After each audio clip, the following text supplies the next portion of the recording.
कृष्ण हरे कृष्ण कृष्ण कृष्ण हरे हरे हरे राम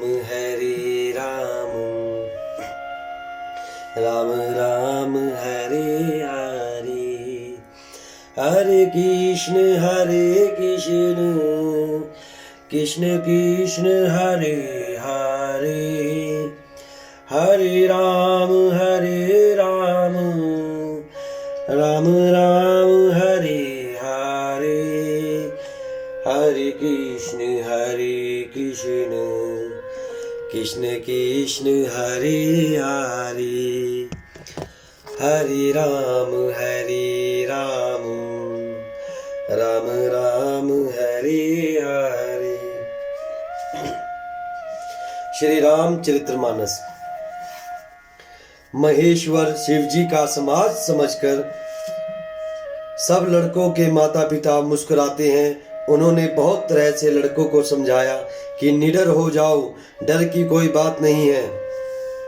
अगवान लोग बारात को लिवा लाए। उन्होंने सबको सुंदर जनवा से ठहरने को दिए। मैना पार्वती जी की माता ने शुभ आरती सजाई और उनके साथ की स्त्रियां उत्तम मंगल गीत गाने लगी। सुंदर हाथों में सोने का थाल शोभित है। इस प्रकार मैना हर्ष के साथ शिवजी का परिचय करने चली। जब महादेव जी को भयानक वेश में देखा तब तो स्त्रियों के मन में बड़ा भारी भय उत्पन्न हो गया। बहुत ही डर के मारे भागकर वे घर में घुस गईं और शिवजी जहां जनवासा था वहां चले गए। मैना के हृदय में बड़ा दुख हुआ। उन्होंने पार्वती जी को अपने पास बुला लिया और अत्यंत स्नेह से गोद में बैठकर अपने नील कमल के समान नेत्रों में आंसू भरकर कहा, जिस विधाता ने तुमको ऐसा सुंदर रूप दिया, उस मूर्ख ने तुम्हारे दूल्हे को बावला कैसे बनाया।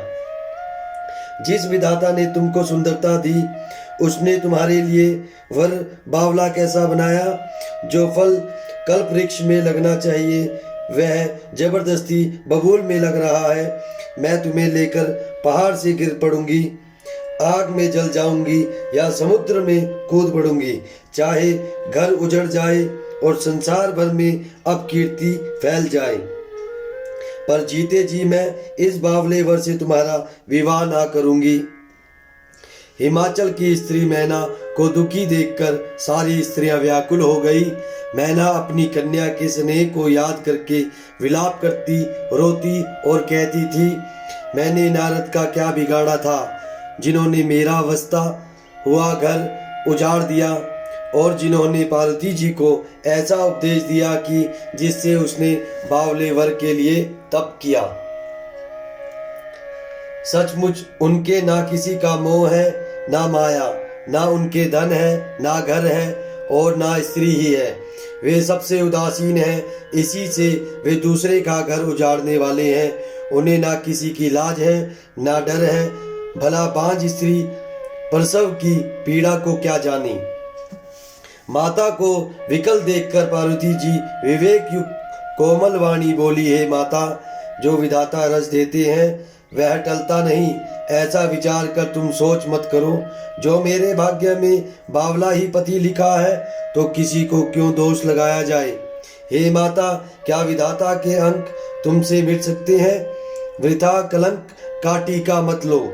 हे माता, कलंक मत लो, रोना छोड़ो। यह अवसर विषाद करने का नहीं है। मेरे भाग्य में जो दुख सुख लिखा है उसे मैं जहां जाऊंगी वहीं पाऊंगी। पार्वती जी के ऐसे विनय भरे कोमल वचन सुनकर सारी स्त्रियां सोच करने लगी और भांति भांति से विधाता को दोष देकर आंखों से आंसू बहाने लगी। इस समाचार को सुनते ही हिमाचल उसी समय नारद जी और सप्त ऋषियों को साथ लेकर अपने घर गए। तब नारद जी ने पूर्व जन्म की कथा सुनाकर सबको समझाया और कहा कि हे मैना, तुम मेरी सच्ची बात सुनो। तुम्हारी यह लड़की साक्षात जगजननी भवानी है। ये अजन्मा, अनादि और अविनाशिनी शक्ति है। सदा शिव जी के अर्धांग में रहती है। ये जगत की उत्पत्ति, पालन और संहार करने वाली है और अपनी इच्छा से ही लीलाशील शरीर धारण करती है। पहले ये दक्ष के घर जाकर जन्मी थी, अब इनका सती नाम है। बहुत सुंदर शरीर पाया था, वहाँ भी सती शंकर जी से ही ब्याही गई थी। यह कथा सारे जगत में प्रसिद्ध है। एक बार इन्होंने शिव जी के साथ आते हुए राह में रघुकुल रूपी कमल के सूर्य श्री रामचंद्र जी को देखा। तब इन्हें मोह हो गया और इन्होंने शिव जी का कहना ना मानकर भ्रमवश सीता जी का वेश धारण कर लिया। सती जी ने जो सीता का वेश धारण किया, उसी अपराध के कारण शंकर जी ने उनको त्याग दिया। फिर शिव जी के वियोग में ये अपने पिता के यज्ञ में जाकर वहीं योगाग्नि में से भस्म हो गई। अब इन्होंने तुम्हारे घर जन्म लेकर अपने पति के लिए कठिन तप किया है, ऐसा जानकर संदेह छोड़ दो। पार्वती जी तो सदा ही शिव जी की प्रिय अर्धांगिनी है। तब नारद के वचन सुनकर सबका विषाद मिट गया और क्षण भर में यह समाचार सारे नगर में घर घर फैल गया। तब मैना और हिमवान आनंद में मगन हो गए और उन्होंने बार बार पार्वती के चरणों की वंदना की। स्त्री, पुरुष, बालक, युवा और वृद्ध नगर के सभी लोग बहुत प्रसन्न हुए। नगर में मंगल गीत गाए जाने लगे और सबने भांति भांति के सरगुण के कलश सजाए। पाक शास्त्र में जैसी रीति है उसके अनुसार अनेक भांति की ज्योनार हुई, रसोई बनी। जिस घर में स्वयं माता भवानी रहती हो, वहाँ की ज्योनार भोजन सामग्री का वर्णन कैसे किया जा सकता है। हिमाचल ने आदर पूर्वक सब बरातियों को, विष्णु, ब्रह्मा और सब जाति के देवताओं को बुलाया। भोजन करने वालों की बहुत सी पंक्ति बैठी। चतुर रसोइये परोसने लगे। स्त्रियों की मंडलियां देवताओं को भोजन करते जानकर कोमल वाणी से गालियां देने लगी। सब सुंदरी स्त्रियां मीठे स्वर में गालियां देने लगी और व्यंग्य भरे वचन सुनाने लगी। देवगण विनोद सुनकर बहुत सुख अनुभव करते हैं, इसलिए भोजन करने में बड़ी देर लगा रहे हैं। भोजन के समय जो आनंद बढ़ा वह करोड़ों मुंह से भी नहीं कहा जा सकता। भोजन कर चुकने पर सबके हाथ मुंह धुलवाकर पान दिए गए। फिर सब लोग जो जहाँ ठहरे थे वहाँ चले गए। फिर मुनियों ने लौटकर हिमवान को लगन पत्रिका सुनाई और विवाह का समय देखकर देवताओं को बुला भेजा। सब देवताओं को आदर सहित बुलवा लिया और सबको यथा योग्य आसन दिए। वेद की रीति से वेदी सजाई गई और स्त्रियां सुंदर श्रेष्ठ मंगल गीत गाने लगी। वेदिका पर एक अत्यंत सुंदर दिव्य सिंहासन था, जिसकी सुंदरता का वर्णन नहीं किया जा सकता, क्योंकि वह स्वयं ब्रह्मा जी का बनाया हुआ था। ब्राह्मणों को सिर नवाकर और हृदय में अपने स्वामी श्री रघुनाथ जी का स्मरण करके शिव जी उस सिंहासन पर बैठ गए। फिर मुनीश्वरों ने पार्वती जी को बुलाया। सखियां श्रृंगार करके उन्हें ले आई। पार्वती जी के रूप को देखते ही सब देवता मोहित हो गए। संसार में ऐसा कवि कौन है जो उस सुंदरता का वर्णन कर सके। पार्वती जी को जगदम्बा और शिव जी को की पत्नी समझकर देवताओं ने मन ही मन प्रणाम किया। भवानी जी सुंदरता की सीमा है, करोड़ों मुखों से भी उनकी शोभा नहीं की जा सकती। जगजननी पार्वती जी की महान शोभा का वर्णन करोड़ों मुखों से भी करते नहीं बनता। वेद, शेष जी और सरस्वती जी तक उसे कहते हुए सकुचा जाते हैं, तब मंदबुद्धि तुलसी किस गिनती में है।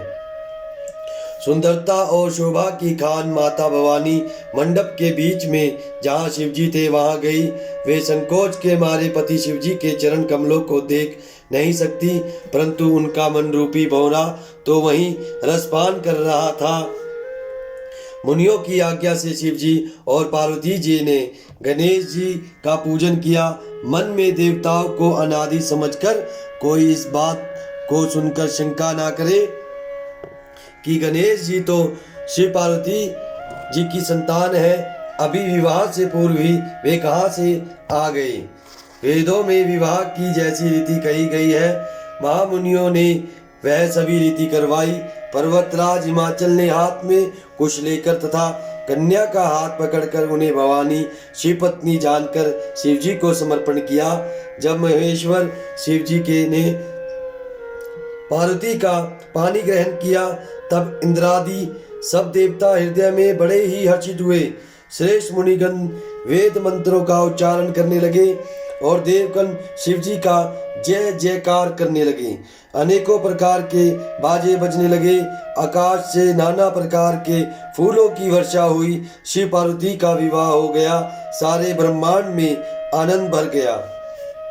दासी दास रथ घोड़े हाथी गाय वस्त्र और मणि आदि अनेक प्रकार की चीजें अन्न तथा सोने के बर्तन गाड़ियों में लदवाकर दहेज में दिए, जिनका वर्णन नहीं हो सकता।